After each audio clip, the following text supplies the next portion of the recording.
A a very warm good evening, welcome, and namaskar to all those who are present here. We are all here today for the inaugural episode of Berkada version of KBC, Kaun Banega Champion, a program exclusively designed by Mrs. and Mr. R.K. Dikshit ji, a program which is about bringing the group closer as much as it is about testing your wits. So let us enjoy it. I hand over the reins to Mr. Dikshit for our onward journey. Mr. Dikshit, please. Sir, unmute करके.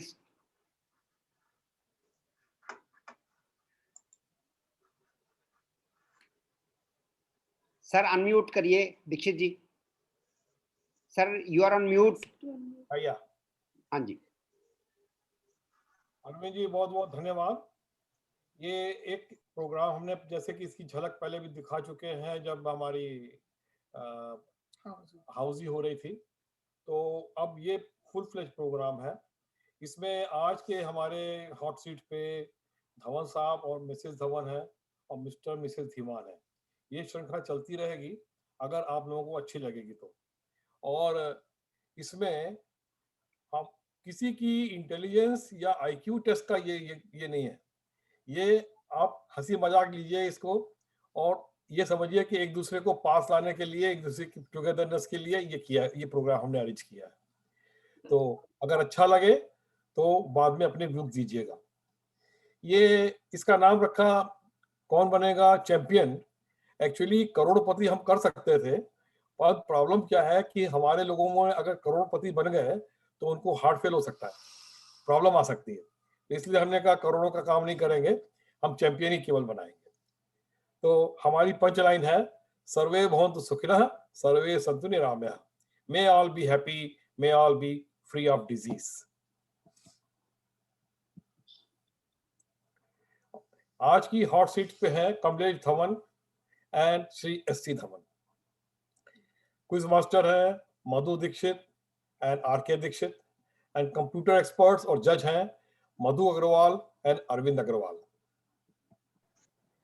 इस game के rules में समझा दूं आपको. ये जोड़ी में खेला जा रहा है, अकेले भी खेला जा सकता है.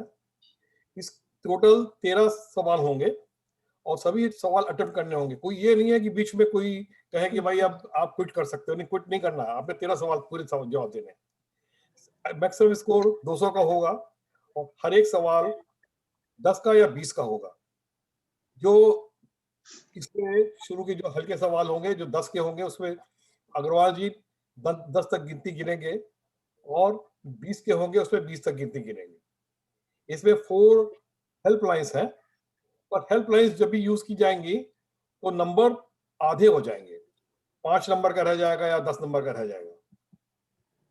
हेल्पलाइंस हैं ask your zoom friend, ask पंच परमेश्वर ऑफ योर चॉइस. पंच परमेश्वर में यहाँ रिटोलिया जी आज एब्सेंट हैं, उनकी जगह पे मैं वीके मेहता जी को यहाँ पे नॉमिनेट करूंगा. Gogia VK Gogia, Gulati VK, Shashi Bhatia and Mathur. इसी वजह से गोगिया साहब ने इन्फॉर्म किया कि उनकी कोई एंगेजमेंट आ गई है, तो यहाँ पे मैं चेंज थोड़ा सा कर रहा हूँ. ये पंच परमेश्वर जो है, जब कभी आप अटकेंगे, धवन साहब और के लिए खासतौर से बता रहा हूं मैं, जब आप अटके हैं तो इनमें से किसी एक से आप सवाल का जवाब पूछ सकते हैं. आप फ्लिप कर सकते हैं क्वेश्चन.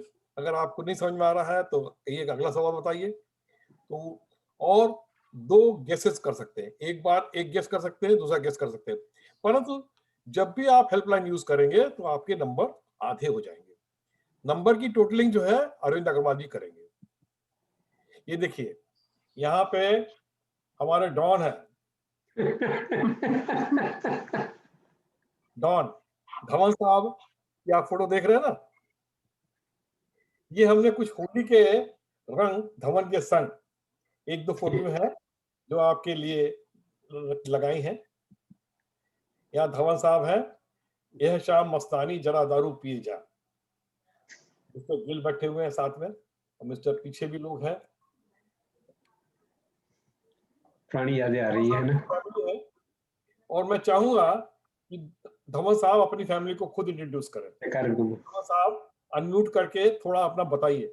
बता भाई, कहाँ पे है अनम्यूट? सबसे पहले राइट साइड से देख रहे हैं धवन साहब हैं, उसके बाद मेरी डॉटर इन लॉ अनुपमा, उसके बाद बड़ी ग्रैंड डॉटर तनिष्का, और फिर मेरे बेटे अनिल धवन, और मेरे ये ग्रैंडसन हैं अक्षित धवन, और लास्ट में मैं लेफ्ट साइड पे, और एक छोटी बेटी इसमें नहीं है क्योंकि वो शायद ये फोटो ले रही थी। बहुत अच्छा। अब आप थोड़ा अपने बारे में भी बताइए, तो क्या कर रहे हैं, कहाँ पे हैं, कैसे? देखिए, मैं एक बात, बड़ी बात खास बता दूं कि धवन साहब ने जो भटिंडा में उन्होंने काम किया, मार्केटिंग ऑफिस में काम किया, पानीपत में काम किया, बहुत बहुत खूबी से फाइनेंस डिपार्टमेंट में उन्होंने काम किया, और फिर दिल्ली में बहुत दिन तक फाइनेंस डिपार्टमेंट में रहे। उसके बाद ये सीएमडी बन गए ब्रह्मपुत्र वैली कॉर्पोरेशन के, और वहां से इन्होंने Brahmaputra valley corporation fertilizer corporation की ही हिस्सा रही, नामरूप रहा, और वहां से ये रिटायर किए हैं। बहुत अच्छी तरह से वहां पे इन्होंने यूनिट चलाई, जो कि यूनिट वहां पे बहुत प्रॉब्लम दे रही थी। तो धवन साहब ही कुछ इसके बारे में बताएंगे। और इसके पहले कि मैं कुछ बताऊं, मैं कहना चाहता हूं, नामरूप का नाम हम सुना करते थे जब मैं ट्रेनी होता था। फर्टिलाइजर कॉर्पोरेशन ऑफ इंडिया में ज्वाइन किया तो मैं ट्रेनी था, और ट्रेनी जो था तो वहां कहा जाता था कि भाई आपका ट्रांसफर नामरूप हो सकता है। हम लोग बड़े सस्पेंस में थे, और किसी ने बताया कि नामरूप के पास एक जगह है कामरूप, जहाँ पे कि जब जब लोग जाते हैं तो वहां पे वहां की लड़कियां जो है उनको पकड़ लेती है, कैप्चर कर लेती है। तो हम लोग सुना है। ठीक है। हम लोग को बड़ी चिंता लगी रहती थी, यार कामरूप नहीं जाना भैया, कुछ गड़बड़ हो जाएगा।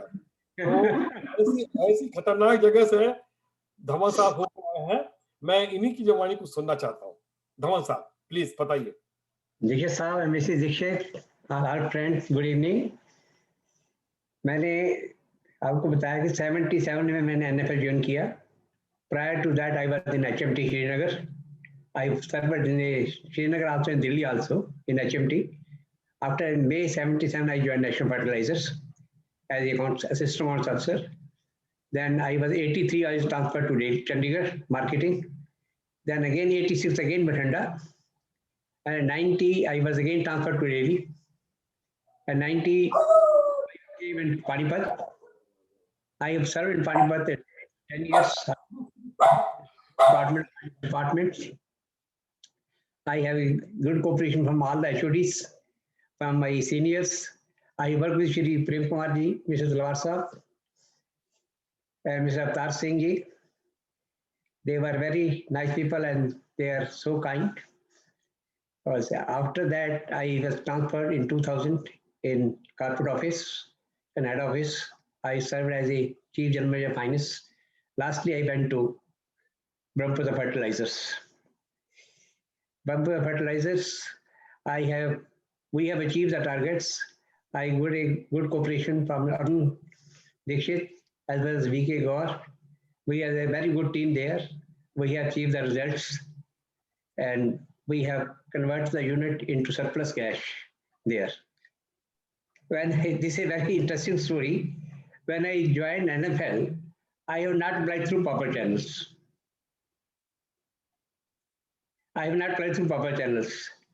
Then NFL personal department in head office, 77, they told me you cannot appear for interview, you have not applied through proper channel, bring NOC. So NOC was not given by company, HMT. So it was a difficult for me to attend the interview. Then I told Mr. Shambhu was there at that time in personal department. I don't want to give the interview, I want to discuss with the committee. So he went to inside and asked Mr. Suluja, one candidate is it, he wants to discuss only, he doesn't for the interview. But he has not applied through popular channels. Okay, call this candidate first. When he entered this room, मैं सुलझा कहता बोलो क्या बात है आपकी, क्या बात करनी है? मैं सुलझा से बात सुनिए. You are chairman of the committee. You call me for this post, one post lower the advertisement post. They call me J. Then I apply for system officer. I told him, you cannot call me for lower post. Either you reject my application or you call me for that post which I have applied. You have no right to call me for lower post. तो कहता है हमने लिखा है भाई यार interested भाई हम कंफर्म नॉट कंफर्म इंटरव्यू, मेरे 10 रुपए का पोस्ट ऑर्डर वापस कर दी जो आपने लिया था एट द एप्लीकेशन। तो क्या तो बड़ा कुछ आदमी है यार, तो 10 रुपए लेने के लिए इतनी दूर आ गया। तो उसके बाद जी ना उन्होंने कहा कि मैं इंटरव्यू लेता हूँ। मिस्टर JM गुप्ता थे controller of accounts in HMT, mister Saluja and वो दोनों they were class fellows, because I want to see what is the system following in HMT as better than HMT or National Fertilizers. Then he is taking my interview 45 minutes. Then I ask, immediately you are selected, you bring the NOC, then we will give the appointment letters. I went to HMT, they told me we will not give you NOC and you have to resign. Without NOC, they will not give appointment. I'm like, okay. Then I have applied in Rajpura Industrial Cables. I got a selection there. I told my GM, if you give me NOC, then I will join National Fertilizer. Otherwise, I will join private organizations. Immediately he arranged the NOC, then I joined the NFL. This is a very interesting story. In 2005, when I resigned from NFL, so I was selected as CMD of Brahmaputra Fertilizers. Everybody had discouraged me, you should not go there, this is this and that. But Mr. Garewal कहते why you want to go there? मैं गर्वल सब बात सुनी है, अगर एक दिन में मैं वहाँ पे नौकरी कर ली ना, आई विल टेक ex-CMD। पूछ लगवाने का शौक है आपको क्या? So I have joined National Brahmaputra Fertilizer. I have started there as CMD. I have a good team there, Mr. V.K. Gaur, Mr. Arun Dikshit, and very good team. We have taken certain people from NFL also on the consultant basis, monthly basis also. We achieve the targets. But this is a Dhawan साहब की एक खास बात है कि इनको बहुत up and down इनके हुए हैं। यहाँ पे आए थे अमेरिका में, इनको लीवर की प्रॉब्लम थी, लीवर इनका ट्रांसप्लांट हुआ और अब ये इन्होंने अमेरिकन सिटीजनशिप ले ली है, यहीं रहते हैं बेटे के पास में, काफी बेटे और बिटिया दोनों यहीं पे हैं। और धवन साहब ने एक बात जो मुझे बताई थी वो ये थी कि जब इनको यहाँ सिटीजनशिप लेनी थी तो उसके लिए इन्होंने एप्लीकेशन लगाई, इनको एक मैरिज सर्टिफिकेट चाहिए थी। तो मैरिज सर्टिफिकेट लेने के लिए जब गए कि तुम्हारी तो मैरिज इनवैलिड हो गई है। क्यों? क्योंकि जिस टाइम पे जब इन्होंने मैरिज की थी तो मिसेस कमलेश धवन जी की उम्र केवल 16 साल की थी, 17 and half। तो वो इलीगल अंडर एज थी, तो इनको बड़ी परेशानी हुई। फिर पता है जैसे कि इंडिया में सिस्टम है, कहीं और से जाके इन्होंने अपना अरेंजमेंट कर लिया, मैरिज सर्टिफिकेट ले लिया। तो धवन साहब हमारे काफी एक्टिव रहते हैं और काफी इन्होंने काम किया। ऐसी तरह से मिसेस धवन ने भी नामरूप जाके काफी बहुत सारी एक्टिविटीज वहाँ की हुई है और अभी भी हमारे बकड़ा परिवार में बहुत एक्टिवली ये गाना है, डांस करना है, इन सब में पार्टिसिपेट करती है। बहुत अच्छा लगता है। और अरुण दीक्षित अगर यहाँ पे है तो मैं चाहूंगा कि धवन साहब वहां पे रहे तो कुछ उनके बारे में बता सकते तो बताएं। अरुण, आप अनम्यूट करें अपने को। अरुण दीक्षित है यहाँ पे? आई थिंक साहब मैं मेहता बोल रहा हूँ।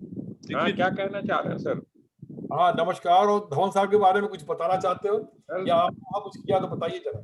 नामरूप थोड़ा धवन साहब ब्रह्मपुत्र क्या नामरूप के राजा थे अपनी रानी के साथ, और बृहस्पतिवार को इनका साईं कीर्तन होता था, बहुत जबरदस्त। And it was a short stay, but I enjoyed working because he gave me free hand to bring it both the units in production. And I do remember that about 60-65 days, I have not taken any leave and daily working for 12 to 14 hours. And we saw that 31st December 2007, both plants were in under production. And this was the record that we could give the highest production on that financial year. And it was the first time that all employees, even casuals, were given 1 kg of mithai. और धवन साहब की क्या बताएं, धवन साहब का हमारे जो director production थे द्वारा साहब से उनसे बड़ा प्यार था, तो वो तो यहाँ पर शेयर नहीं कर सकता मैं। ऐसा है कि बहुत बहुत अच्छा लगा आपकी बात करके। अब मैं शुरू करता हूँ। धवन साहब जी, आपको पहला सवाल आपका यहाँ हमारे सामने आ रहा है। Thank you. होली में स्पेशल पकवान घर घर बनाया जाता है, उसका क्या नाम है? गुलाब जामुन, रसगुल्ला, गुजिया, घेवर? गुजिया। गुड। अरविंद जी, इनको पूरे नंबर दीजिए। गुजिया कई तरह से बनाई जाती है। मावा भरी गुजिया, मावा इलायची भरी गुजिया, सेव गुजिया, केसर गुजिया, मेवा गुजिया, अंजीर गुजिया, काजू गुजिया, पिस्ता गुजिया, बादाम गुजिया। देखिए धवन साहब, इसमें से कौन सी गुजिया आप पसंद आती है आपको? मावा, आप बताओ। मामा बढ़िया। मावा भरी गुजिया। एक बात मैं धवन साहब की खास बता दूं, मैं भी इनके साथ काफी दिन रहा हूं। हम लोग जब किसी शादी की पार्टी में जाते थे या कोई भी पार्टी में जाते थे, तो हम और धवन साहब एक पैक्ट करते थे। हम ये कहते थे कि यार जब खाना शुरू होता है तो बहुत सारी भीड़ उस साइड में उधर भागती है खाने की तरफ, और हम दोनों मिठाई की तरफ भागते थे, जिससे कि हम पहले मिठाई खा के निपट लें। तो हम लोग की वीकनेस रहती है कि हम लोग मिठाई की तरफ जाते थे। रश नहीं होता है वहाँ पे ना। मैं एक बात बताना चाहूंगी इसमें। बनाया गया गुरुद्वारा बबौर साहब, अमृतसर गोल्डन टेम्पल, पटना साहब, आनंदपुर साहब। आनंदपुर साहब। अरे वाह वाह, क्या बात है। बिल्कुल, ये आनंदपुर साहब की आप फोटो देख रहे हैं ना। आनंदपुर साहब, नंगल में जितने भी लोग रहते थे, आनंदपुर साहब हम लोग बहुत फ्रिक्वेंटली जाते थे। काफी वहां बदलाव किए गए हैं। और ये अमृतसर टेम्पल के बाद नंबर 2 टेम्पल जो है ना, आनंदपुर साहब का ही नंबर आता है। सत श्री अकाल। जंद्रा is a Punjabi word meaning ताला, जादू टोना, पंजाब का पक्षी या जनता जनावर? ताला। ताला। Oh very good, very good. साहब, मेरे साथ बड़ी प्रॉब्लम हुई। क्या? ये था कि जब मैंने पंजाब में ज्वाइन किया दंगल में, तो एक बार हमारे डीके सिंह हमारे होते थे, जो आजकल नहीं रहे, तो मुझे कहने लगे कि दीक्षित जी, एक बार समस्या खड़ी हो गई। मैंने एक आदमी को बोला कि बोरिया उठा के ले आओ स्टोर से। तो गया, वहां से लौट के आया और बोला कि साहब जी उतने जंदरा पे आया। कहते कुछ भी बनाओ, मुझे कुछ लेना देना नहीं है, आप जो है बोरिया उठा के लाओ। उसको बहुत डांट लगाई, बेचारा दोबारा गया, लौट के आया, सर जी जंदरा पे आए थे। मैंने बाद में किसी को पूछा, भैया ये जंदरा कह रहा, बात क्या है? तो कहता है हाँ, वहां जंदरे को ताला कहते हैं। Yes. Which rivers flow in Punjab? Sutlej, Ravi, Beas, Jhelum, Chenab. Sutlej, Ravi, Beas. आप देख रहे हैं स्क्रीन पे, स्क्रीन हो रहा है ना? बताइए कौन सी चॉइस आपकी है? सतलुज, रवि, ब्यास, झेलम एंड चेनाब। दो से उधर पंजाब चलेंगे, अमेरिका जो पाकिस्तान इतना। सतलुज है अपनी, ब्यास, यमुना, सतलुज, रवि, सतलुज, रवि, सतलुज, ब्यास, सरस्वती नहीं है। या 4 नंबर। सेकंड लग रहा है। टाइम हो गया आपका। टाइम हो गया। तो सेकंड नंबर, सेकंड वाली सवाल जो है, ये कौन सा नंबर बताओ? सेकंड आपका गलत है ये। अच्छा। ये सवाल मैं ऑडियंस से पूछना चाहता हूँ। कोई ऑडियंस से बताना चाहेगा? Number 3, third. ये कौन बता रहा है? मेहता साहब ने बताया है नंबर 3। हाँ जी, नंबर 3 है। हाँ, नंबर 3 मेहता जी को। अरविंद जी, एक अलग ऑडियंस के लिए नंबर लिख लीजिए, मेहता जी को 10 नंबर दीजिए। और ये मैं दिखा रहा हूँ आपको, ये देखिए रिवर्स है। यहाँ पे आप देख रहे हैं ना कि सतलज रिवर जो है ये इधर से निकल के जा रही है, और गोविंद सागर से निकली है। और साथ में नीचे आपको कहाँ दिख रही है? ये सतलज रिवर है। देखिए ये सतलज रिवर, ये सतलज रिवर है और यहाँ ये ब्यास रिवर आ रही है। ये दोनों यहाँ मिल जाती हैं और यहाँ आगे चली जा रही है।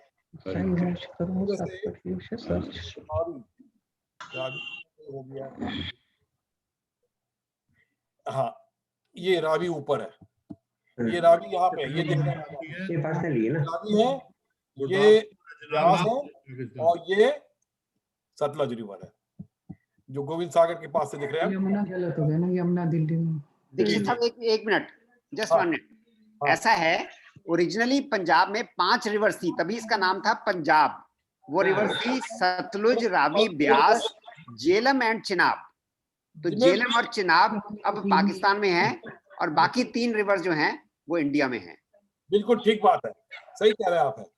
परंतु मैं आज अरविंद जी एक चीज मैं बोलना चाहूंगा। हाँ जी, हाँ बताइए। ये जो है वो 2 चिनाब एंड झेलम इंडिया में है अभी भी इन जे.एंड.के स्टेट। जे.एंड.के से ये जाती है Punjab, right, very good, sorry Pakistan. They are not coming to Punjab, they are not coming to Punjab. हमारे पंजाब में नहीं आ रही है। हाँ जी, हाँ जी, बिल्कुल बिल्कुल सही। आगे चलते हैं। 2 पिता और 2 पुत्र बाजार में रहे, घूम रहे थे। 3 आम उन्होंने खरीदे, बिना काटे हुए कैसे बराबर खाएंगे? 2 पुत्र 2 पिता।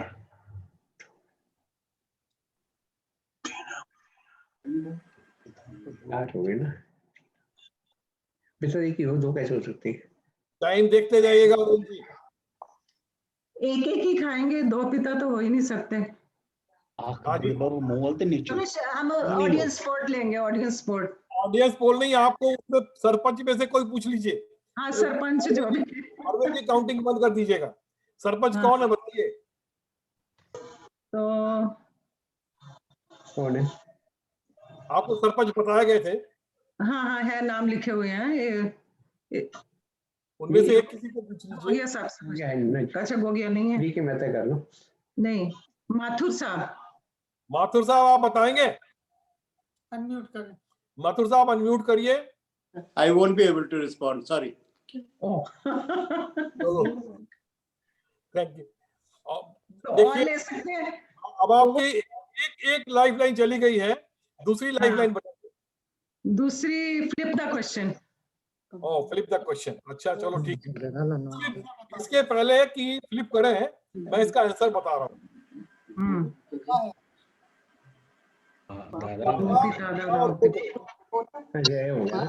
दादा का बेटा है पिता, पिता का बेटा है पुत्र है, और दोनों मिला के 3 ही जने होंगे टोटल। इसलिए 3 आम है, तीनों जने एक एक ले लेंगे। गुड, ठीक है। अच्छा सवाल है, गुड क्वेश्चन। ऑडियंस के पास भी आना चाहिए क्वेश्चन, ऑडियंस के पास भी आना चाहिए। अच्छा ये देखिए, ये आवाज सुनिएगा, ये गाना बहुत सुंदर है।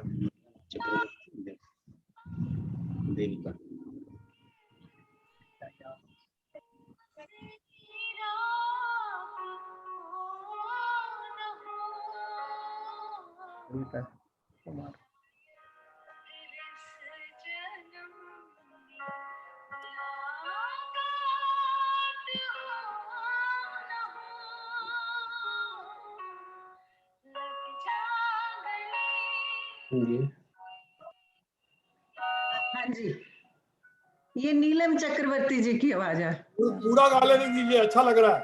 सुनिए ठीक है, ठीक है, ठीक है।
अरविंद जी आप रिकॉर्डिंग कर रहे हैं ना?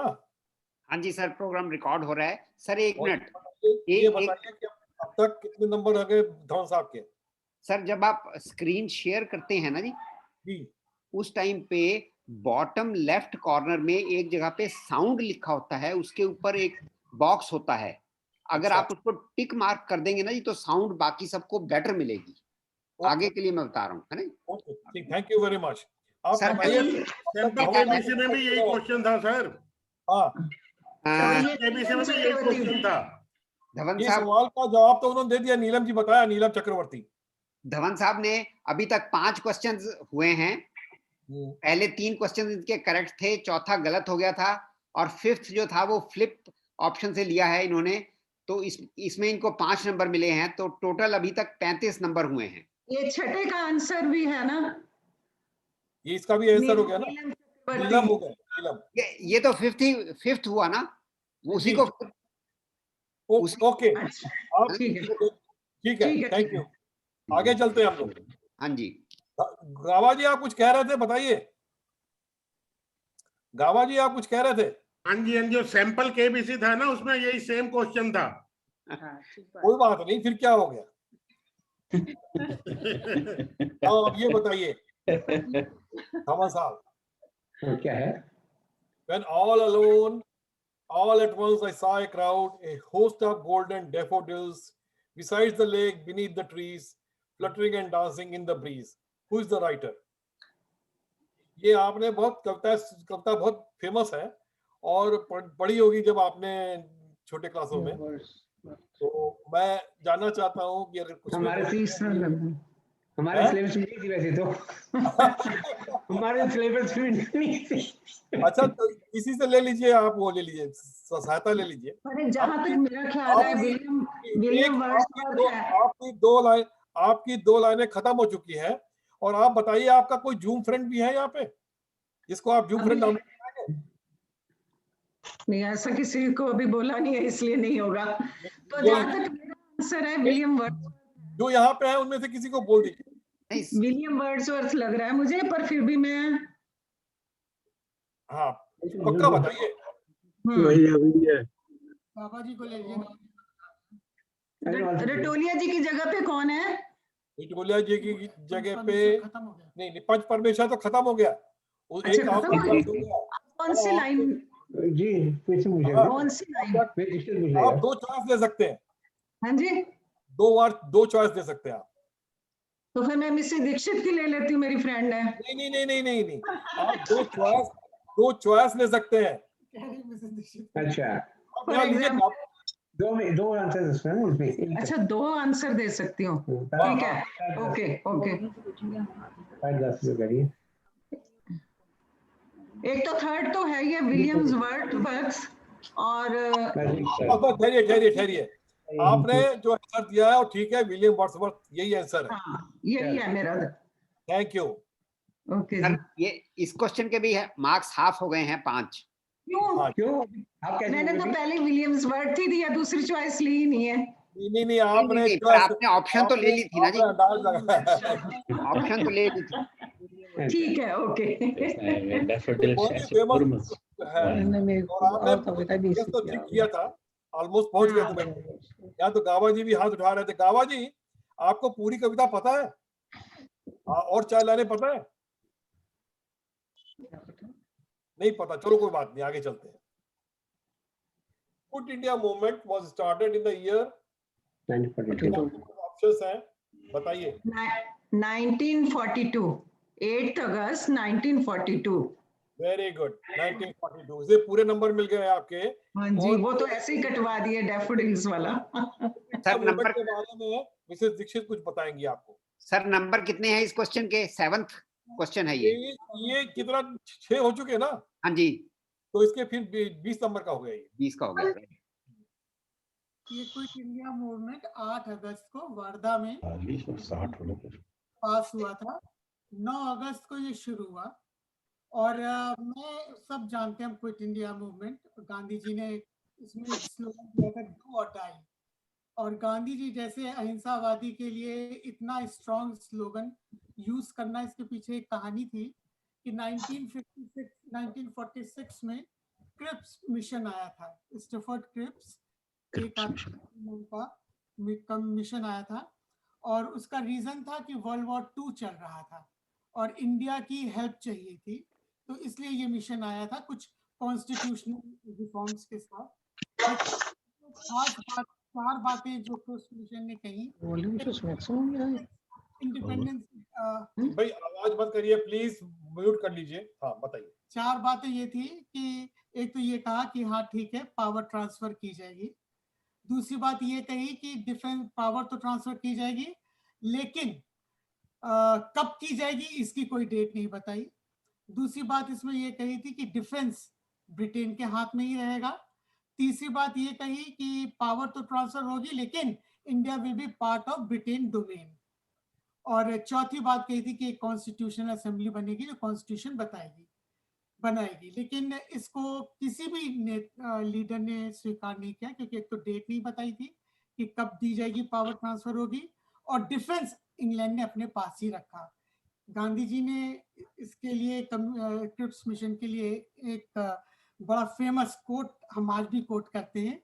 उन्होंने कहा था, it is a post dated cheque of a failing bank. जो बैंक फेल हो रही है उसकी बाद की डेट की चेक है, तो जब बैंक ही फेल हो जाएगी तो उस चेक का क्या करना। और फेलिंग बैंक इसलिए कहा था क्योंकि जापान जो एक्सिस ग्रुप का मेन कंट्री थी, वो बढ़ रहा था from east side to India और सब इन देशों को लेता हुआ आगे बढ़ रहा था, तो इसलिए इस बात को कहा गया था। मैं सिर्फ एक बात ये कहना चाहूंगी इसमें, जो थोड़ा सा ऐड करना चाहती हूँ। हम सब जानते हैं भारत आंदोलन के बारे में कि हमें यही अभी तक पढ़ाया गया कि सारा कंट्रीब्यूशन इंडिपेंडेंस के लिए कांग्रेस पार्टी का है। ऐसा नहीं है। 1946 में एक बहुत बड़ी घटना घटी थी और वो था royal navy movement, revolt. Royal navy जो थी इसमें रिवोल्ट हो गया था। बाद में एयरफोर्स और लैंड फोर्स भी इसमें ज्वाइन कर गई थी और ब्रिटेन को ये पक्का पता चल गया कि अब वो इंडिया में बहुत दिन तक राज्य नहीं कर सकते। तो इन सब कारणों की वजह से हमें स्वतंत्रता मिली, तो बहुत सी बातें मिली बताइए। सुभाष चंद्र बोस तो आप जानते हैं कि जापान और जर्मनी के साथ पैक्ट करके वो बढ़ रहे थे और उन्होंने अंडमान निकोबार को आजाद भी कर लिया था। वहां पे तिरंगा झंडा भी फहरा दिया था और उसको स्वराज द्वीप का नाम दिया था। तो इन सब वजह से हमें स्वतंत्रता मिली। और थैंक यू मधु दीक्षित। बहुत अच्छा मिसेस बहुत दीक्षित, अच्छा। थैंक यू सो एक मच। छोटी सी करेक्शन है, हाँ, it was royal Indian navy, not royal navy but royal Indian navy. Royal Indian navy. Yes okay Mathur साहब, थैंक यू। 5 नंबर माथुर साहब को भी दे दो। ये एक है मंगल भवन मंगलहारी। जगह जब रामायण का पाठ होता है, रामचरितमानस का, तो ये 2 लाइनें जरूर कही जाती है, मंगल भवन मंगलहारी सर्वो सुदशरथ अजर बिहारी। ये मंगल भवन जो है उसका मतलब क्या है? मंगल मुनि का घर, मंगल भवन का कल्याण का निवास स्थान है, या ये कहाँ चली गई? कल्याण का भंडार। कल्याण का भंडार, मैं बता रही हूँ, कल्याण का भंडार। भंडार बिल्कुल सही है। 20 नंबर दे दीजिए आप इनको। Right sir. मीठी बानी बोलिए मन का डैश। आपा खोए। आपा खोए कष्ट खोए। हाँ जी, आपा। मीठी वाणी बोलिए मन का आपा खोए। Very good nice. आप मीठी वाणी बोलते हैं तो आपको नंबर तो मिलना ही पूरे 20-20। ये है इसका। और उनको शीतल करे आपो शीतल होए। आपो शीतल हो। यहाँ पे बगड़ा परिवार की Neelam is very lucky for 2 numbers. Neelam एक पहना भी जाता है ना, और नीलम वो बगड़ा परिवार के 2 लोगों के लिए बहुत लकी है ना। उनके बेटर हाउस जो है उनका नाम नीलम है। आप बताइए कौन है वो? क्या समझ नहीं आया क्वेश्चन? महेश। आप पूरा इसको अच्छे से पढ़िए, आपको समझ में आ जाएगा। Neelam is very lucky for 2 members of Bagda परिवार। Neelam are their better half. Okay, but are there. एक मिनट। सोनिया गाबा जी है, महेश चक्रवर्ती है, विजय गुप्ता है, महेश चक्रवर्ती है, वाईके तलवार साहब है। महेश चक्रवर्ती and YK Talwar. Very good. Both of them are having Neelam with them. Yeah I got it. तलवार साहब और महेश चक्रवर्ती दोनों के पास नीलम है। Thank you. नीलम तलवार।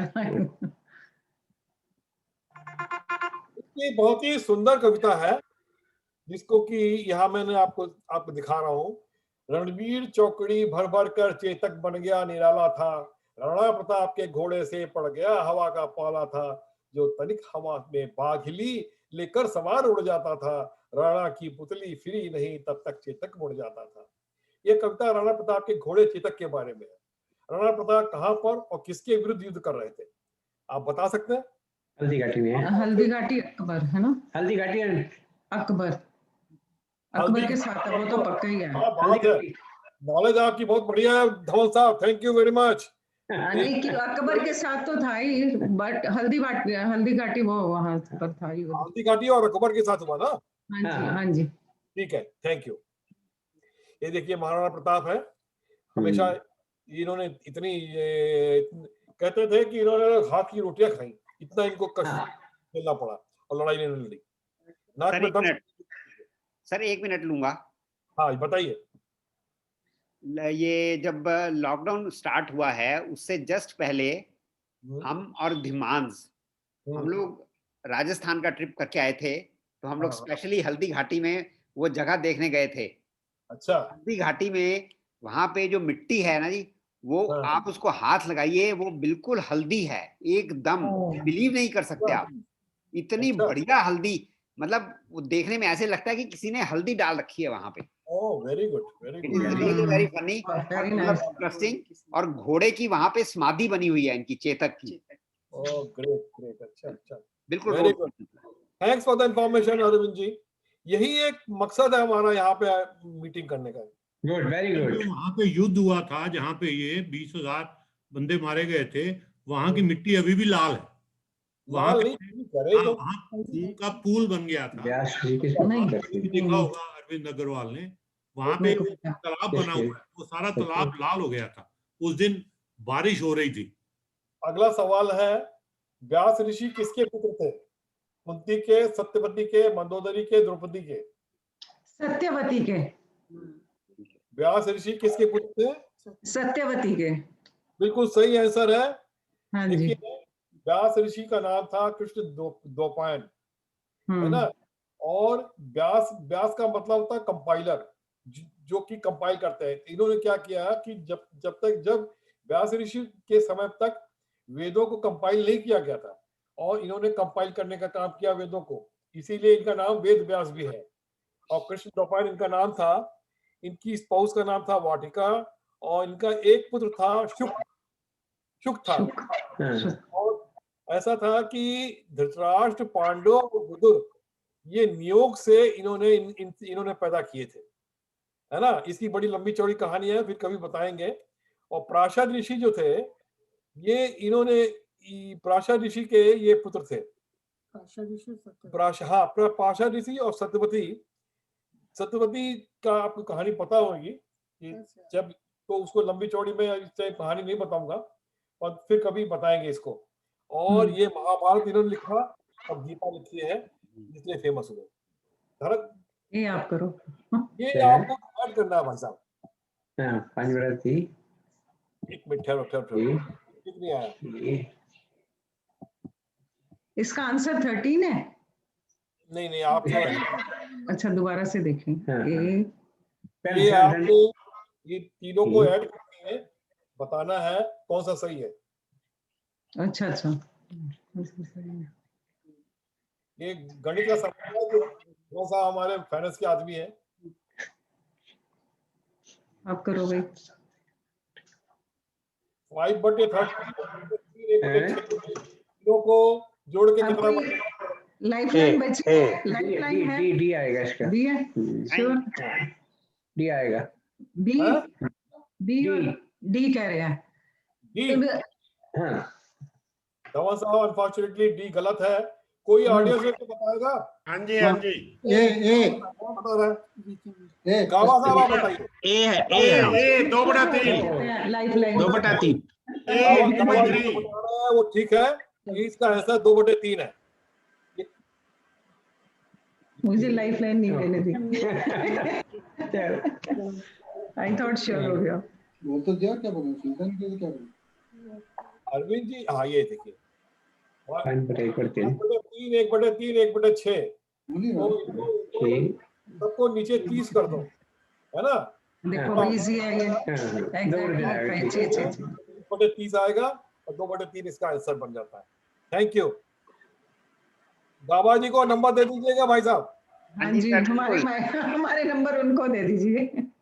काम, क्रोध, अरु, काम, क्रोध तीन सबसे बड़े दुश्मन है। लोभ, ममता, काम, क्रोध और लोभ। काम, क्रोध और लोभ। हाँ, करेक्ट। सर अब ये क्वेश्चन 14 क्वेश्चन हो गया ये।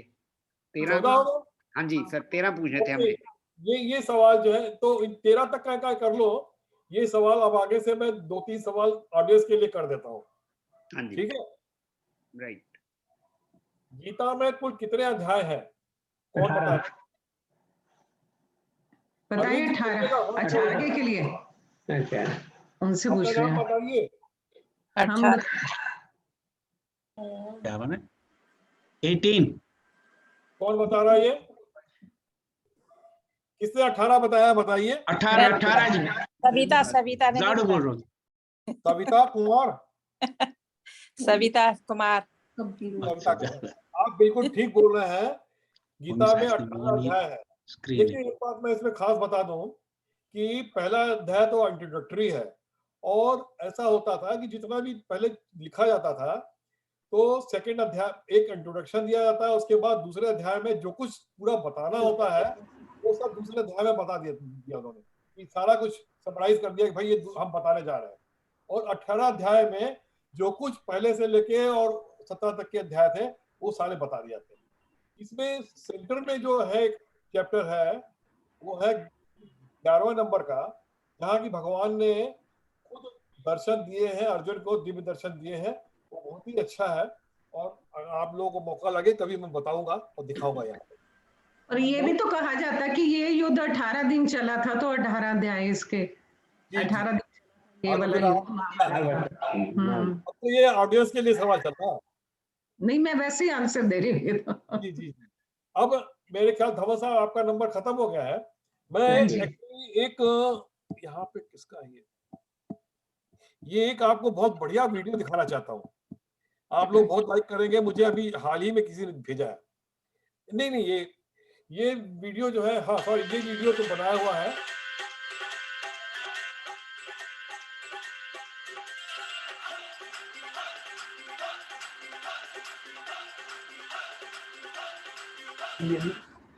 इसमें उषा मेहता डांस कर रही है। उषा खन्ना उषा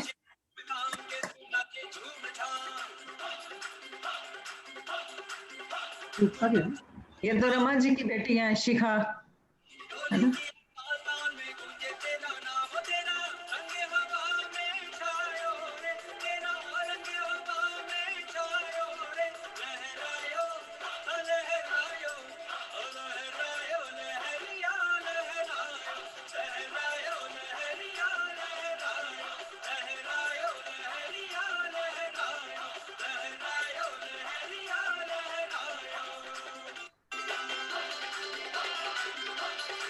सविता रुद्र, सविता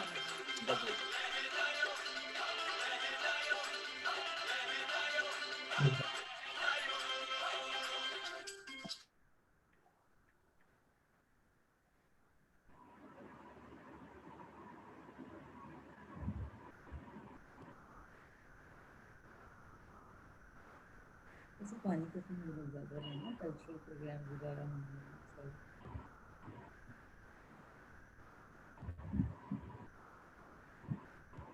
क्या कहते हैं?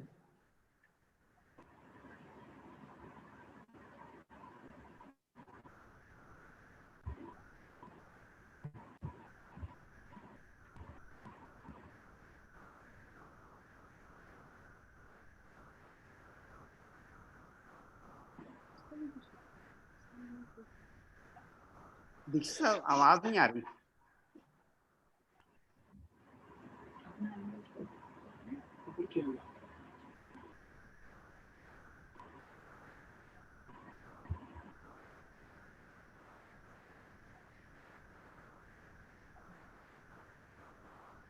आवाज नहीं है ना?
विमान साहब कहीं पे हैं?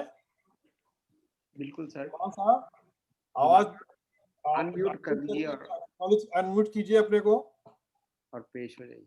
ये हॉट सीट पे विमान साहब है इस टाइम पे। हाँ नमस्कार। हाँ जी नमस्कार। नमस्कार मिस्टर मिसेस धवन साहब, नमस्कार। अब ये है अगला, ये आवाज आ रही पीछे से कहीं बैकग्राउंड में, एनीबॉडी कैन फाइंड आउट? हमारे लैपटॉप में से भी आप पूछ सकते हैं। नहीं वो पीछे आवाज नहीं। कहाँ से आ रही है? हाँ जी, continue sir. Rules of the game तो पता ही है, इसको मैं रिपीट नहीं करूंगा। ये भी जो हमारे सरपंच हैं, सरपंच परमेश्वर है, वो वही है जो पिछली बार थे। और ये देखिए, ये इसे देख के लगता है कितने रोमांटिक थे, और इनकी आंखें देखिए कितनी झुकी झुकी सी आंखें हैं धीमान साहब की। धीमान साहब आपकी लव मैरिज थी क्या? नहीं अरेंज मैरिज थी सर, पर ये कॉलेज में पढ़ती तब और मैं एनएफएल में जस्ट जॉब ज्वाइन किया था। और हाँ। मैं कहना चाहूंगा मुझे मेरी बेटर हाफ मिली सिर्फ एनएफएल में जॉब होने के कारण। अदरवाइज ये आपको चूज नहीं करती शायद। करेक्ट। एक्चुअल में भाई साहब हम लोगों की 2 साल तक एंगेजमेंट रही थी। अच्छा, नहीं बहुत सुंदर पिक्चर है, और इसमें देखिए धीमान साहब तो बहुत ही रोमांटिक मूड में लग रहा है। मैं उस टाइम अभी +2 में थी जबकि ये धीमान साहब की फैमिली है। हाँ जी। धीमान साहब अपनी फैमिली को इंट्रोड्यूस कीजिए। हाँ, सबसे लेफ्ट में मेरी daughter in law Sneha Kaul, फिर कुसुम। कहाँ पे ये बताते जाइए। हाँ, उनके फिर राइट में कुसुम, फिर मेरी बेटी है छवि, वो बेंगलुरु में है। फिर मेरे मदर हैं, अभी तो नहीं है मेरे मदर, उस टाइम है जी, मेरी रिटायरमेंट की पार्टी की स्नैप है ये। तब मेरा बेटा है वरुण, वो अभी मिशिगन यूएसए में है, और मैं सबसे राइट में माई सेल्फ। आपकी बेटी कहाँ पे है आजकल? बेंगलोर में है सर, वो आईटी प्रोफेशनल है। वो आईटी प्रोफेशनल है, तो हस्बैंड उसका मिसिंग है यहाँ पे, है ना? हाँ जी। नहीं, अभी बच्चे भी मिसिंग है इसमें से। तो आपको कहा, रिक्वेस्ट किया था कि पूरी भेजना था। शायद वो मैरिज वाली भेजी चलो थी। कोई बात नहीं, ऑल राइट। ये देखिए मैंने कुछ धीमान साहब के साथ अपनी फोटो खिंचाई हुई है। हमारा सौभाग्य था कि मैं इनसे मिला और इन्होंने इनके साथ मैंने फोटो खिंचवाई। यहाँ पे अरविंद अग्रवाल के साथ में ये घूमने गए हुए कहीं पे। कहाँ पे घूमने गए हैं अरविंद अग्रवाल? ये मनाली की है सर, मनाली। अच्छा, मनाली में है। ओके, किस ईयर की है ये 2017 की है। Okay, now let us go for the questions. What is the normal breakfast in Punjab and Haryana? लस्सी, पराठा, मक्खन, लस्सी, चिड़वा दही। सॉरी, मुझे यहाँ से हटाना पड़ेगा। Answer is a. Answer A. इनको पूरे नंबर मिलते हैं भाई ए के लिए। देखिए लस्सी, पराठा, मक्खन और लस्सी, ये मतलब जो है, ये अगर आपको अच्छा खानी पीनी हो तो मूर्थल जरूर जाइएगा। मेरा तो ये होता है कि जब कभी मैं उधर से आता हूँ तो मूर्थल में परोठे खा के जरूर आता हूँ, तो याद आ जाती है कि हाँ। पर ये है कि अब सारा कुछ बैन हो गया घर में हमारे, यहाँ पे मुझको कुछ खाने को नहीं मिलता। मैं बहुत तरस जाता हूँ परोठा खाने के लिए और मक्खन के लिए, क्योंकि कहते हैं कि भाई अब एज हो गई है, आपको ये सब चीजें छोड़ देनी चाहिए। मुझे नहीं पता आप लोगों में से कितने लोग अभी भी परोठा मक्खन खा लेते हैं, और हो सकता है बहुत से लोगों ने अब तक छोड़ दिया होगा। और अगर अच्छी चीज खानी हो तो सांभर इडली खाइए। ये देख रहे हैं आप, है देखते ही आदमी ललचा जाता है कि यार ये खाना है मुझे। परोठा अगर मैं मूर्थल गया तो मैं रुक ही नहीं सकता, मैं खाता ही हूँ। और मतलब हमारा किसी की सुनता नहीं। और हमारा बेटा दुबई से जब आता है तो कहता आप मुझे लेने मत आइएगा। मैं क्यों, क्या बात हो गई? कहता मैं मूर्थल के परोठे खा के आऊंगा, उसके पहले मैं नहीं आऊंगा। इसमें कसम मैं बता दूं, पराठे मेरे बच्चे मेरे हाथ के बहुत पसंद करते हैं। अच्छा, यूएस भी गई थी तो कहते हैं मम्मी के हाथ के पहले तो पराठे खाने हैं सबसे पहले। वेरी गुड, फिर आप हम लोग को भी खिलाइए ना कभी, अब बुलाइएगा तो खिलाइएगा मुझे। अब परोठा पार्ट भी करेंगे केवल। जी। अच्छा, ये कि स्वीट्स है, डोडा, कलाकंद, मिल्क केक, रसगुल्ला, पलंग तोड़ इनमें से किसी? Answer is number 3, milk cake. बहुत अच्छा, बहुत अच्छा। देखिए मैं भी पंजाब जब गया ना, तो एक बार मैंने शिफ्ट में था, मैंने अपने दिवाली का टाइम था, तो मैंने अपने आदमी को बोला कि भाई ऐसा करो, दिवाली मनाते हैं, कुछ पैसे लेके आप मिल्क केक बाजार से ले आओ। तो वो गया, लौट के आया, कहता सर जी सब जगह ढूंढा है, मिल्क केक नहीं मिला। मैं कहा फिर क्या मिला? कहता जी असि पलंग तोड़ लिया है। तो मैं कहा पलंग तोड़ लिया है, दिखाओ की चीज है। देखा तो वो मिल्क केक था। मैंने कहा इसको पलंग तोड़ क्यों कहते हैं? कहता है इसको खाने से इतनी शक्ति आती है कि पलंग टूट जाता है। ये मिल्क केक है। Which are the states which touch Haryana? आप पढ़िए स्क्रीन पे और बताइए हरियाणा को छूने वाली कौन सी स्टेट्स हैं? Arvind ji answer is number 3। Number 3। Let me see. Number 3। एक तरफ तो पंजाब है, एक तरफ राजस्थान है, उत्तर प्रदेश है, दिल्ली भी है, मेरे ख्याल से दिल्ली भी है। यस, दिल्ली भी है। और सर आंसर गलत है। गलत है आंसर इनका। हाँ जी, आंसर है नंबर 4। नंबर 4 आंसर है। इसमें उत्तराखंड नहीं लिखा हुआ। उत्तराखंड भी टच करता है। तो इसलिए फिर इनको ये इनका नंबर 0 हो गया। ये नंबर अरविंद जी को मिल जाता पैसे इसमें। मार्क्स अरविंद जी अपने को 10 नंबर ले लीजिए। सर ये देखिए, इसमें यमुनानगर पे उत्तराखंड टच कर रहा है। करेक्ट उत्तराखंड टच कर रहा है। करेक्ट, उत्तर प्रदेश। सर लेकिन टच तो करती हैं ये ऊपर जो आंसर्स हैं वो। कहाँ? नन ऑफ द अबव तो नहीं हो सकता? नहीं, क्यों? नन ऑफ द अबव तो हो ही सकता है आंसर। पंजाब, चंडीगढ़, दिल्ली टच कर रहे हैं। पंजाब, राजस्थान, दिल्ली। हाँ, नन ऑफ द अबव तो नहीं हो सकता इसका आंसर। सारी ही टच कर रही हैं। आप कैसे इनको नन में डाल सकते हो? नन। चलो अरविंद जी का जजमेंट है और इसके बाद करेक्ट आंसर जो है वो नन ऑफ द अबव ही होगा। हाँ ठीक कह रहे हैं आप। आगे चलते हैं। बगड़ा परिवार की 4 महिलाओं के नाम मधु है। आप देखिए इस ऑप्शन, बताइए कौन सा सही है। मधु अग्रवाल, मधु शर्मा, मधु दीक्षित, मधु कुमार। मधु अग्रवाल, मधु गुप्ता, मधु शर्मा, मधु दीक्षित, मधु भाटिया, मधु गावा, मधु कुंडू, मधु मेहता, मधु जैन, मधु दीक्षित, मधु अग्रवाल, मधु शर्मा। कौन सा सही है? 4 लोगों का नाम मधु है। मधु बड़ा पॉपुलर नाम है। ये तो नहीं है। तो बड़ी समस्या। आप जब अंग्रेजों के पास जाते थे तो कहते थे मधु नाम तो प्रोनाउंस करना मुश्किल होता था, वो हनी प्रोनाउंस करते थे। नहीं, उन्होंने मुझसे एक बार पूछा मधु का मतलब क्या होता है। हमने कहा हनी, तो वो हमको हनी कहने लगे। सीनियर सिटीजन सोसाइटी की बात है। हाँ जी, पूरे हो गया शायद। समय पूरा हो जाए तो बता दीजिएगा या ऑप्शन ले लीजिए। Answer is B. Madhu Agarwal. Madhu Agarwal तो नहीं है। मधु अग्रवाल तो बैठे सामने बैठी है। हाँ, मधु अग्रवाल तो ऊपर लिखा। ऑप्शन बी नहीं, ऑप्शन बी गलत है। बी गलत है। ए ऑप्शन सही है मेरे ख्याल से। राइट, क्योंकि मधु कुमार यश कुमार की मिसेस का नाम है, और मधु दीक्षित है, मधु शर्मा है, आरपी शर्मा की मिसेस का नाम है, और मधु अग्रवाल जो है वो आपके बगल में अग्रवाल साहब के बैठे हुई है, उनका नाम भी मधु कुमार कौन है जी? ये यश कुमार है, उनकी मैडम का नाम मधु अग्रवाल है। यश कुमार जी यहाँ पे मेरे ख्याल मौजूद है। नहीं, इस Madhu Jham, it's not Madhu Kumar. I don't write my surname. Yes you are right. ये गलती हो गई है। तो मधु ही है ना। मधु झाम। ओके, वो ठीक है, बट ऐसा है क्वेश्चन के हिसाब से। Okay, it's fine. अच्छा ठीक है, चलो आगे चले। अभी तक कितने नंबर हो गए इनके? सर इनके 4 क्वेश्चंस इन्होंने आंसर किए हैं और इनके 20 नंबर हैं। Very good. ये बताइए, जिसके पिता सूर्य थे, माता कुंती सती कुमारी, उसका पकड़ हुआ धार पर बहती हुई पिटारी, सूतवश में पला चखा भी नहीं जननी का क्षीर, निकला डैश सभी युवकों में तभी अद्भुत वीर। कौन था? ए करण। बिल्कुल सही बात है। ये कविता जो है किसने कही हुई है, आप बता सकते हैं? नहीं है? नहीं, कविता नहीं पता किसने बोली।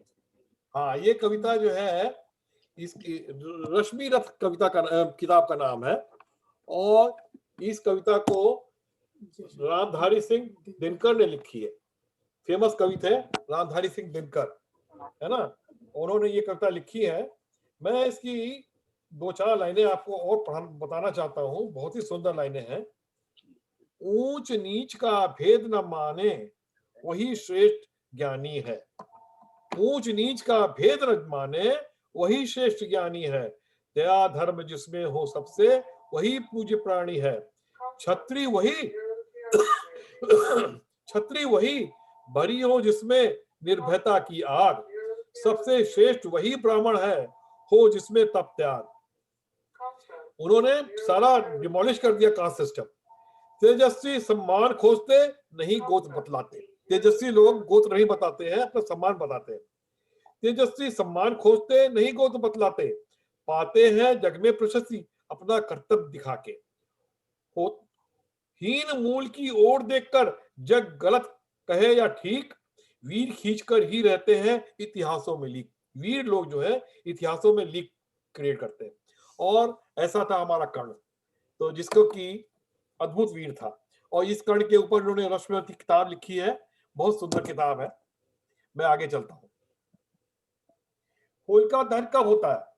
अरविंद जी बता दीजिएगा, कितने सवाल हो गए अब तक? सर ये 6th क्वेश्चन है। अच्छा, तो 6th है। होलिका दहन किस दिन होता है भाई साहब? सी, आंसर इज सी। होली से होली के एक दिन पहले। बिल्कुल आप ठीक कह रहे हैं, इनको पूरा नंबर दे दीजिए। होलिका दहन की कहानी बता सकेंगे कोई? हाँ, ये बताइए, कौन बताएगा? Anybody who can tell the story of Holika Dahan? Holika was a demoness in Hindu. आप बताएंगे? कोई मधु दीक्षित आप बताइए। होलिका दहन ये हम सब जानते हैं कि हिरण्यकश्यप की बहन थी होलिका, और उनको वरदान था, उनके पास एक विशेष चद्दर थी, और उनको ये वरदान था कि इस चद्दर को ओढ़ के वो बैठेंगी तो उनको अग्नि का कोई भी असर नहीं होगा।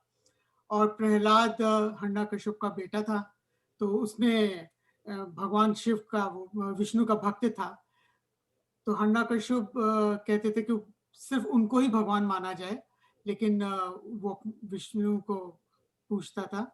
तो इसीलिए होलिका ने एक बार कई प्रयत्न किए मारने के लिए, बड़ी लंबी कहानी है, कई प्रयत्न किए मारने के लिए। अंत में होलिका ने कहा कि मैं इसको लेके बैठूंगी अग्नि में, मैं बच जाऊंगी और प्रहलाद जल जाएगा। अब ऐसा ही हुआ, वो बैठी, लेकिन क्यों ये विष्णु भक्ति से जो भक्त था चद्दर बदल गई और होलिका उसमें जल गई और प्रहलाद बाद में हम सब जानते हैं हिरण्यकश्यप को मारा था। तीतर के दो आगे तीतर, के दो पीछे तीतर, आगे तीतर पीछे तीतर, बोलो कितने तीतर? Answer is 3। 3 करेक्ट आंसर है। ये देखिए, ये बिल्कुल एक्सप्लेन कर देता है साफ साफ। Thank you. ये आपको आप गाना सुनाते हैं।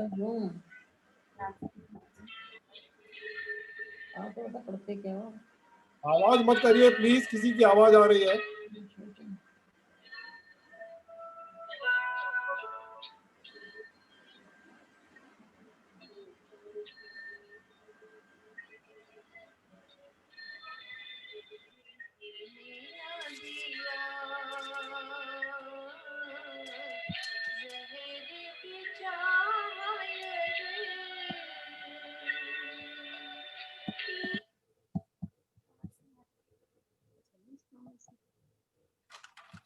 सॉरी,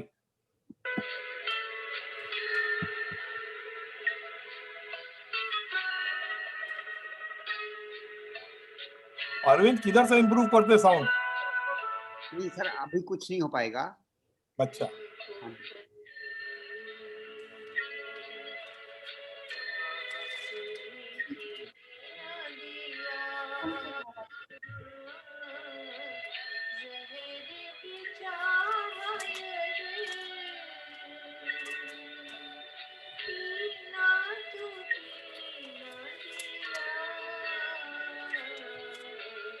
सुनाई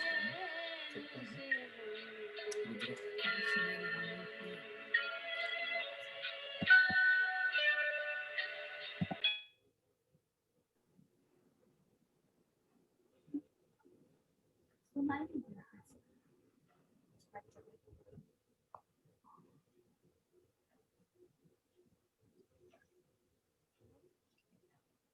आवाज कम आ रही है, बहुत कम आ रही है आवाज, आ ही नहीं रहा है।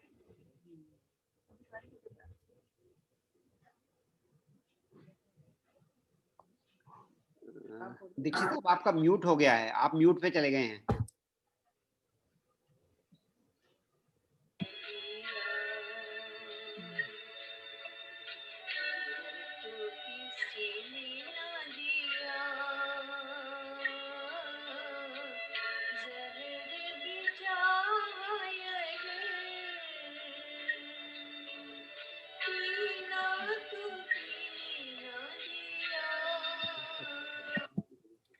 हाँ जी बताइए। Sir answer is B, Savita Kumar. Savita Rudra. नहीं, सविता रुद्रा है, ये आपका गलत है। ऑप्शन भी ले लिया करो ना। नहीं बता कुछ एक जगह पहले जो बता दिया वो आप समझ में आ रहा था इतना तो बोल देते ना आप। मैं बोल तो रही हूँ। चलती चक्की देखकर दिया कौन रोया? तुलसीदास रोए, गांधी रोए कि कबीर रोए कि रहीम रोए? कबीरा। कबीरा रोए। चलती चक्की देख के दिया कबीरा रोए। देखिए बड़ी इंटरेस्टिंग बात बताता हूँ, ये कहाँ आ गई बीच में। चलती चक्की देखकर दिया कबीरा रोए, दो पाटन के बीच में सारुद बचा न कोई। इसका जवाब जो था उनके लड़के ने दिया। उनके लड़के ने जवाब क्या दिया? उसका लड़के का नाम था कमाल। चलती चक्की देखकर हंसा कमाल ठठाए, कीली से जो लग रहा ताई काल न खाए। मतलब जो सेंटर में कील है तो चक्की की, उसके पास जो अनाज रहता है वो पिसता नहीं है। तो उसने कहा भगवान से जो जुड़ गया, सेंटर से जो जुड़ गया, वो उसका कोई कुछ वाका नहीं होता। समझ गए ना? चलती चक्की देख के दिया कबीरा रोए, दो पाटन के बीच में साबुत बचा न कोई। साबुत नहीं बचा, परंतु जो सेंटर में रहेगा, भगवान से जुड़ा रहेगा, वो बची, उसका बाल बाका नहीं होगा। मैं ये एक डिश हो गई थी हमारी, ये उसी होलिका दहन से संबंधित है। यहाँ पे आप देख रहे हैं कि इन्होंने वध किया है, और कोई इसकी कहानी बता सकता है? थोड़ा सा बताना जरा सा मेरे को। ये नरसिंह अवतार है, कौन बताएगा? Anybody can tell? बताओ। मैं बता सकता हूँ। हाँ बताइए, कौन बता रहा है? मैं बता रहा हूँ। नाम बताइए अपना। एस.सी. धवन। हाँ धवन बताइए। ऐसे था, ये प्रहलाद के जो थे ना पिता, वो चाहते थे कि मेरी भक्ति हो, किसी भगवान को लोग भूल जाएं। तो अपने भाई का बदला लेना चाहते थे। तो उन्होंने कहा था कि इनको वरदान था कि ना कोई आदमी मारे, ना कोई अंदर बनो, ना बाहर बनो, ना उधर बनो। तब इन्होंने भगवान कृष्ण ने, विष्णु ने ये रूप धार के नरसिंह बने थे ना, नर सिंह, न अस्त्र शस्त्र उससे मारा था, नाखून से इन्होंने मारा था उसके। दिन धन मारा था। बाहर ना अंदर, तो दरवाजे के बीच में बैठ के। हाँ ये दिल्ली पे बैठ के, ना अंदर ना बाहर, ना दिन ना रात, ना अस्त्र ना शस्त्र। आसमान में, तो इसलिए गोदी पे रखा था। ठीक है जी, चलो आगे चलते हैं। दीक्षित साहब मैं चलूंगा please. Thank you. Okay, thank you very much. बहुत अच्छा लगा, बहुत बहुत शुक्रिया दीक्षित साहब। थैंक यू बड़ा मजा आया। आपके पास जाने का अपॉइंटमेंट है, आप जरूर जाइए। थैंक यू, थैंक यू जी। आपका स्कोर था 160 200 में से। Thank you. Waiting for invitation of zero goes to great Indian astronomer. Who is he? है जी? आर्यभट्ट। बिल्कुल ठीक कह रहे हैं आप। है आर्यभट्ट। आर्यभट्ट ने पाई का भी इन्वेंशन किया था, आप पता कीजिएगा। आर्यभट्ट ने जो इन्वेंशन किया था। मनोज कुमार के पिक्चर में इन्वेंशन हुआ कहीं? मैडम आप बता सकती हैं? जी जीरो का मेंशन कहीं आया है मनोज कुमार के पिक्चर में? कैसे? मैडम बताएंगी, बताइए।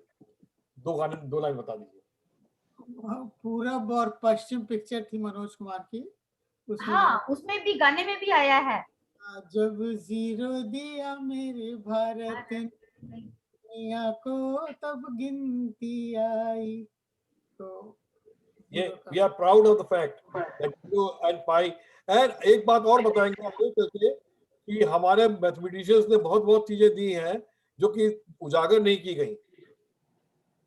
पूज्य गुरुदेव श्री श्री रविशंकर जी was born on 13th May 1958.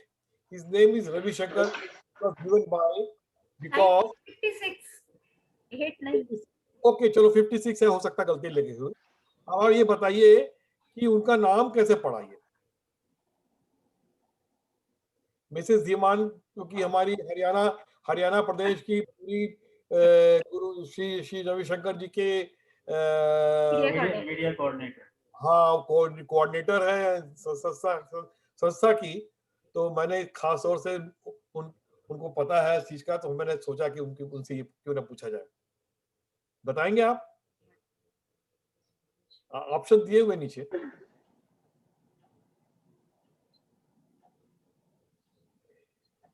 अगर आप जी सी नहीं बी बी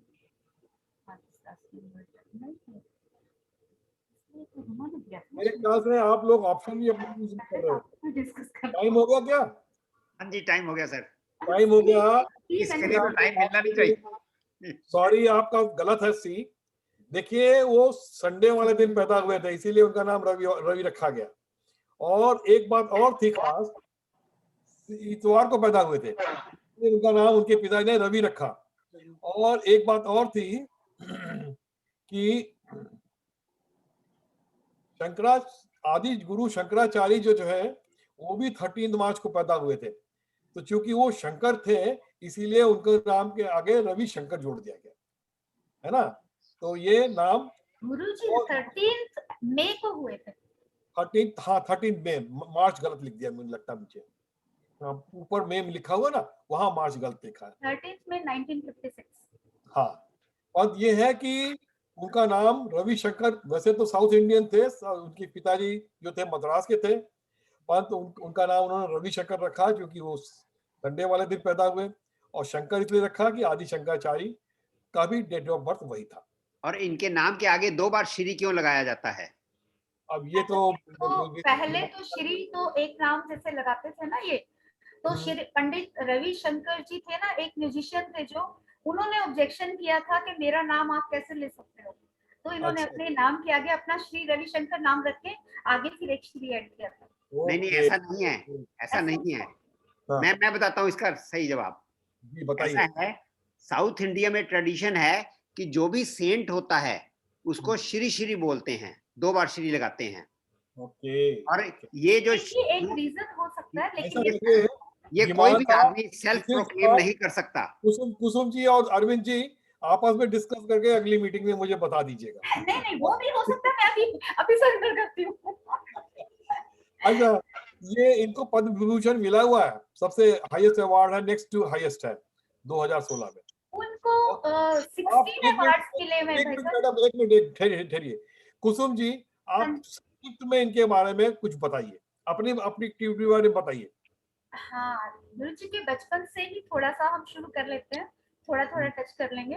मैडम एक तो आप आपने कौन सा कार्यभार संभाला वो बताइए, और थोड़ा सा इनके बताइए, ज्यादा टाइम नहीं हमारे पास है। जी गुरु जी का भी जैसे आपने अवार्ड की बात की, पद्म विभूषण इनको मिला है, इनको जो पद्म विभूषण मिला है, तो ऐसे 16 अवार्ड्स इनको मिल चुके हैं all over the world. Art of living जो है 158 कंट्रीज में काम कर रहा है, और ऑलमोस्ट बहुत सारे फील्ड में, अभी जैसे रिवर्स को रिवाइव करने के लिए इसमें 47 रिवर्स को रिवाइव कर चुके हैं हमारे आचार्य आर्ट ऑफ लिविंग के। और वुमेन एम्पावरमेंट के ऊपर काम चल रहा है, रिहेबिलिटेशन पे काम चल रहा है, और प्रिजन स्मार्ट्स हमारे कोर्सेज होते हैं, जेल पे जाके भी हम कोर्स लेते हैं, ट्रॉमा सेंटर्स चलते हैं जगह जगह पे, और विलेजेस में जाके जो यूथ प्रोग्राम्स हैं, यूथ लीडरशिप प्रोग्राम, उसमें तैयार करते हैं बच्चों को, और उनको वोकेशनल ट्रेनिंग वगैरह देते हैं, और उनको गांव के डेवलपमेंट के लिए तैयार किया जाता है। इसके अलावा फिर हमारे जो कोर्सेज हैं वो तो कुछ कोर्सेज चलते हैं, कुछ शिविर चलते हैं। तो कोर्सेज में है जैसे हैप्पीनेस प्रोग्राम है। गुरुजी जब अभी बहुत ही छोटी उम्र में थे, 4 साल में ही इन्होंने पूरी गीता इन्होंने सुना दी थी अपने टीचर्स को, सुना के और एकदम से सबको आश्चर्यचकित कर दिया। इसके बाद गुरुजी 10 डेज के लिए समाधि में गए। जब 10 दिन के बाद समाधि से बाहर निकले तो उन्होंने सुदर्शन क्रिया हमें दी, जो हम लोग हैप्पीनेस प्रोग्राम में सिखाते हैं। और वो उसके ऊपर बहुत रिसर्च हुआ, जिसमें ये पूरी साइंटिफिकली प्रूव्ड एक ब्रीदिंग टेक्निक है। और इसको करने से हमारी 152 साइकोमेट्रिक डिसीजेस में एकदम ये ट्रीटमेंट का काम करती है। Anyway, अभी मैं डिटेल में न जाके रिक्वेस्ट करूंगा कि मैं अलग से एक प्रोग्राम आपके लिए करूंगा, आपके लिए और अभी मैं थोड़ा बस शॉर्ट में 1 मिनट में मैं अपने बारे में बता दूं कि मैंने अभी इनको 2002 में ज्वाइन किया था।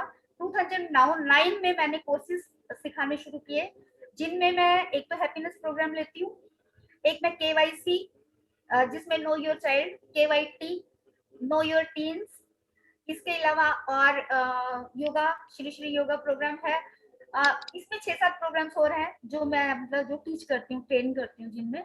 और मेरे पास जो ड्यूटी है मेनली तो यही है कि हरियाणा की मीडिया कोऑर्डिनेटर की ड्यूटी मेरे पास है। तो पूरे हरियाणा हमारा सौभाग्य है कि कुसुम जी हमारे साथ जुड़ी हुई हैं, जो कि पूरे हरियाणा प्रदेश को आर्ट ऑफ लिविंग से जोड़ के रखा है इन्होंने। एक चीज मैं भी बताना चाहूंगी, एक चीज और बता दें कि यहीं पे एक हमारे मिस्टर गोयल है, शायद यहाँ पे है कि नहीं है पता नहीं, गोयल जी भी है यहाँ पे, जो कि पानीपत को कंट्रोल कर रहे हैं पूरा। उन्होंने हम तो पूरा आर्ट ऑफ लिविंग से घिरे हुए हैं। एक चीज मैं भी बताना चाहूंगी, पानीपत के हमारे सबसे पहले टीचर है सुरेंद्र गोयल जी, और आजकल वो सहज समाधि की सिखाते हैं। पहुंचे हुए हैं। मैंने उनसे रिक्वेस्ट की हुई है कि आप 2 जन मिलकर मुझको हम लोग प्रोग्राम दीजिए बढ़िया सा। मैं एक चीज और यहाँ पे ऐड करना चाहूंगी, बहुत खुशी होती है जब कोई टीचर अपने स्टूडेंट को इतने ऊपर उठता हुआ देखता है। कुसुम धीमान मेरी आर्या कॉलेज में पहली स्टूडेंट रही हैं, तो मुझे वाकई बहुत खुशी, सही माने में गुरु दक्षिणा जिसे कहते हैं, वो मुझे बहुत प्राउड होता है। मुझे बहुत ही गॉड ब्लेस यू। इसलिए आपको देखते ही मुझे बहुत अच्छा लगता है। एक चीज और बताना चाहता हूँ कि श्री श्री रविशंकर जी के एक गुरु थे, वो सेकंड गुरु जो थे वो महेश योगी थे। महेश योगी जी ने ट्रांसेंडेंटल मेडिटेशन दिया, और सबसे बड़ी उनकी खास बात ये थी कि आपको याद होगा, बहुत पुराने जमाने के जो लोग हमारे साथ जुड़े हुए हैं, कि बीटल्स इनके जो थे शिष्य थे, जिससे इनको ख्याति प्राप्त हुई। चलो आगे चलते हैं।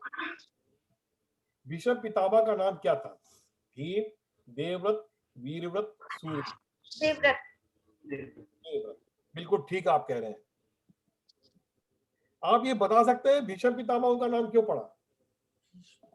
भीष्म पितामह क्यों? प्रतिज्ञा के कारण उन्होंने जो अपने मदर के लिए पिता की जब शादी करनी थी, तो वो उन्होंने कहा कि तुम्हारे बच्चे होंगे और बाद में राजपाट संभालेंगे, तो मतलब मेरे ही इसका जो बेटी का बच्चा हो वही राज पे बैठे। तो इन्होंने प्रतिज्ञा ली थी कि मैं आजीवन शादी नहीं करूंगा। तो कौन थी किनको दिया था ये प्रतिज्ञा? उनका नाम था सत्यवती थी। सत्यवती के पिता को ये दिया था उन्होंने। Thank you very much, that's good. पल में तोला पल में माशा, ये इसका मतलब क्या है? अव्यवस्थित चित्त, बुद्धिमान, स्थिर चित्त, ठहरा हुआ। अव्यवस्थित चित्त, बिल्कुल ठीक आप कह रहे हैं। इसका हिंदी होता है क्षणे रुष्टा क्षणे तुष्टा, रुष्टे तुष्टे क्षणे क्षणे, अव्यवस्थित चित्ता नाम प्रसादो भयंकर। क्षण क्षण में रुष्ट हो जाए और तुष्ट होने वालों को की प्रसन्नता भी भयंकर होती है। Thank you. ये नंबर कितने हो गए? सवाल कितने हो गए सवाल? सर ये 13th क्वेश्चन है, लास्ट चाहिए। Okay, PV equal to NRT, ये तो पता होगा धीमान जी आपको। हाँ जी बिल्कुल बिल्कुल। अब ये बताइए, डाल्टन लॉ है, बॉयस लॉ है, आइडियल गैस लॉ है, एवोगाड्रो लॉ है? सी, आइडियल गैस लॉ, बिल्कुल ठीक कहा। Ideal gas law relates the macroscopic properties of ideal gases, and ideal gas is a gas in which part, ये पता था आपको क्या? कि आइडियल गैस में जो पार्टिकल्स गैस के होते हैं उनमें दे शुड नॉट अट्रैक्ट और repel each other and they don't take any space, तब आइडियल गैस बनती है। आइडियल गैस है, आइडियल तो है नहीं कोई चीज ना। तो अगर आपस में पार्टिकल्स अट्रैक्ट करेंगे तो ये लॉ चलेगा, और अगर स्पेस घेरेंगे तब भी ये लॉ नहीं चलेगा, इसीलिए आइडियल लॉ है। ठीक है, पर हर जगह यूज होता है, इसके बिना हमारे केमिस्ट्री और केमिकल इंजीनियरिंग के लोग आगे नहीं चल सकते। Thank you very much. अब ये सवाल जो है एक ऑडियंस के लिए है। 13 हुए 14 13 सवाल हो गए, 13 ही सवाल पूछते हैं। नहीं 14 नहीं 13 है। आर्किमिडीज प्रिंसिपल स्टेट्स दैट, अब आप हिमांशु जी आप नहीं बताएंगे। आर्किमिडीज प्रिंसिपल कहता है कि that body immersed in a fluid experiences a buoyant force equal to the weight of the fluid it displaces. Archimedes ran naked in the street, excitement, shouting "Eureka, Eureka" when he discovered this law. What is the meaning of the word Eureka? कौन बताएगा? हाथ उठा सकता है कोई? Number 2। आप नहीं बताओगे, आपको मना किया। आप नहीं बता सकते। एच कुमार जी आप बताएंगे? Anybody? BK Mehta? I found it. I found it. Very good, very good. अरे हमने तो सोचा आप कहोगे यू आर रेखा, नहीं। ये था he ran naked. I found it. He said. Dixit जी तुसी ग्रेट हो। Thank you very much. और एक इसके पहले कि हम जाएं, एक बहुत ही सुंदर हमको वीडियो मिला है, मैं उसको सुना के इसका एंड करना चाहता हूँ। बहुत ही सुंदर वीडियो। सर एक मिनट, स्कोर बताते हैं। एक वीडियो सुन लीजिए, तब तक आप स्कोर अपना करिएगा।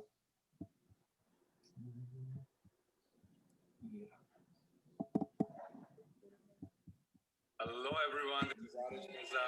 I am going to do something Are you seeing that? been done on YouTube before. My Dadaji and I are going to do a sing of slash mashup for you guys. Dadaji आप ही एक बार इनसे like और share करने के लिए भी कह दीजिए। मेरी आपसे ये गुजारिश है कि इस वीडियो को कीजिए, लाइक कीजिए, शुक्रिया।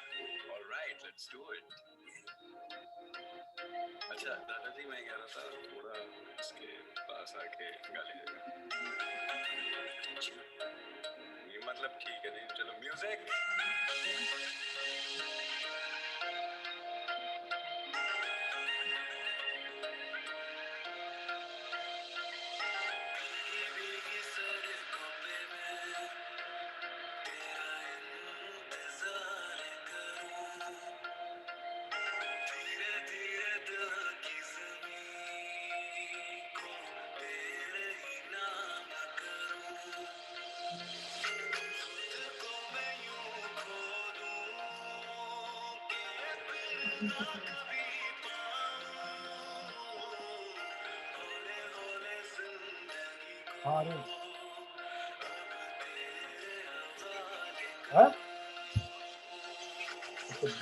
कोशिश करता हूँ, दिख नहीं रहा यार मुझे।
है सुहाना, यहाँ कल क्या हो किसने जाना, ऐसी बातों से क्या घबराना, यहाँ कल क्या हो किसने जाना, तेरी नजरों में है तेरे सपने, तेरे सपनों में है नाराजी, मुझे लगता है कि बातें दिल की होती लफ्जों की धोखेबाजी,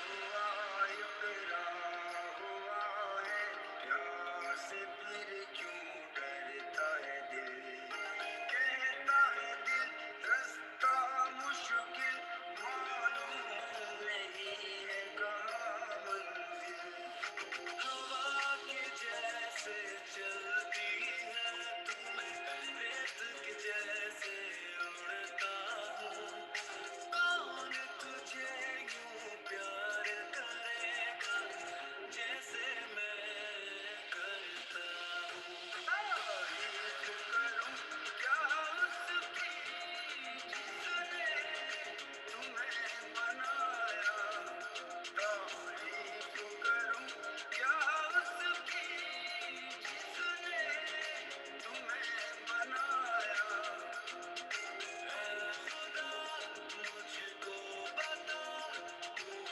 रहता कहाँ क्या तेरा पता, हम तो यहाँ पे मुसाफिर हैं ढूंढे अपनी मंजिल का पता, ऐसा यार कहाँ ऐसा यार आना, याद करेगी दुनिया तेरा मेरा अफसाना, तेरे जैसा यार कहाँ।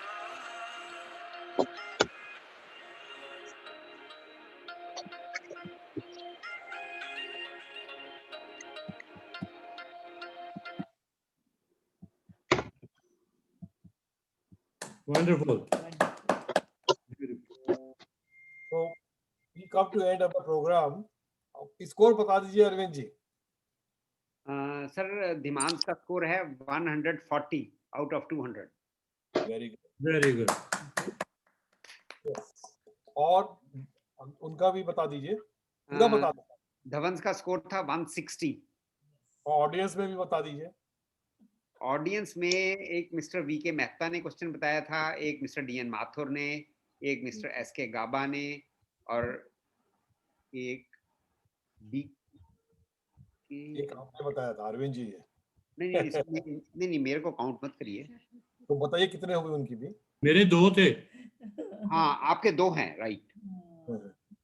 ओके, मेहता जी के 2 हैं, गाबा जी और डी एन माथुर, इनका एक एक। अब आप लोग सब लोग अनम्यूट हो जाओ, एक बार कुछ कहना चाहते हो तो कमेंट्स करके फिर उसके बाद हम बंद करते हैं। मजा आ गया दीक्षित साहब। Hats off जी, hats off. Very nice, बहुत अच्छा लगा, enjoyed, very good.